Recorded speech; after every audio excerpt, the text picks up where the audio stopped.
There were these two parents, and they're sitting there with their kids, not one phone, including the parents, the whole entire meal. And I actually like thanked them for. I wanted them to know that, hey, yeah, here's the product. Here's the name, my soon-to-be 18-year-old, where we just sat at this dinner table for 2 hours and talked the whole entire time. Do not give in to the electronics, because the parents that are giving into the electronics, especially these parents that are sitting at a dinner table and all the kids just start pulling, you're fucking lazy. You are an absolute lazy parent. I'll die on that hill. There is no excuse for your children to sit at a dinner table with you and not even be interacting. And if they're bored, then they're bored. Children should be bored. How many times, look at our youngest. She got it from mixing her food at the end of the night. You got some mashed potatoes. She's got green peas in there. And she's building this like castle. I would rather my kid be sitting at the dinner table playing with her food than scrolling at 7, 8, 9, 10 years old because you're too fucking lazy to entertain your child. And meanwhile, you and your wife aren't even speaking at a table. Like, what are we even doing as a society at this point? It's crazy because if I take everything, I'm going to put this in perspective. If I take everything that you love about me, right? Mm-hmm. Some of your favorite parts about me, and I split them in half. Most of those parts were developed with me as a child being extremely fucking bored. Mm-hmm. I was an only child. I played soccer. I was in karate and stuff like that, but not to the level that we pushed our kids, right? Yeah. I was extremely bored. Had no siblings, lived in an apartment. My mom was a single mom. She would have to take me everywhere, right? So I had to learn to entertain myself really fast. And at the time, you don't know any different. And that's where these parents, it's almost like these millennial parents where I look at them and I'm like, we didn't have phones. You survived. Like, what did you do to survive? And I think a lot of these parents give the screens to these the toddler thing is heartbreaking to me because you have no idea what you are doing to that child and then how it's just going to get worse from then on out.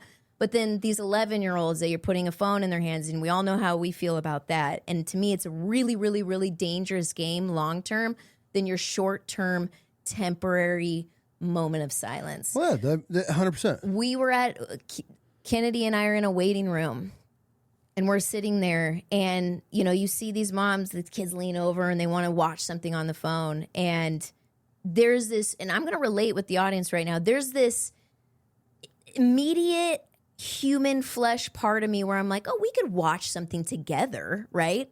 Why not? We could watch something together. And then it dawns on me, I didn't know any different. And the problem is these parents forget that them growing up, they didn't know any different.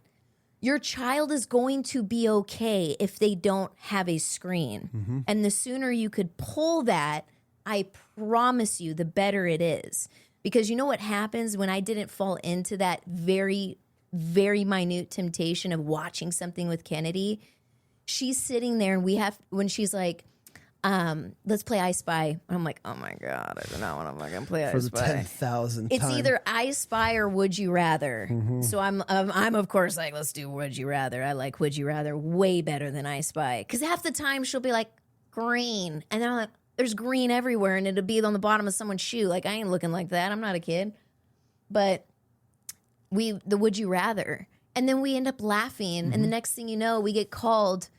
She never knew the difference. She never had something to scroll in.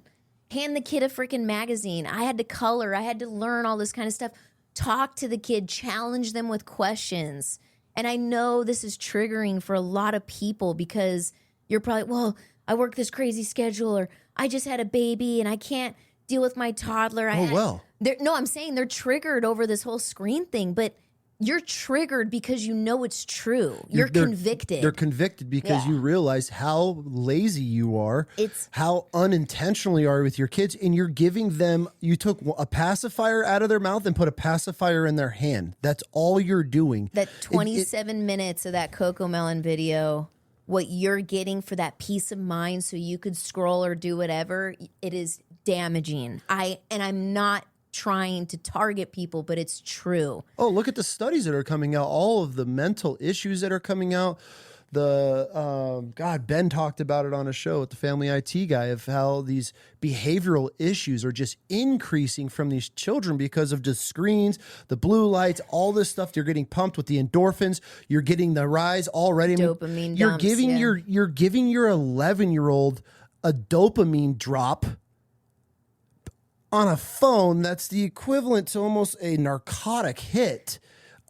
In a lot of cases more addicting, and you're starting your children on this. That's what I'm saying.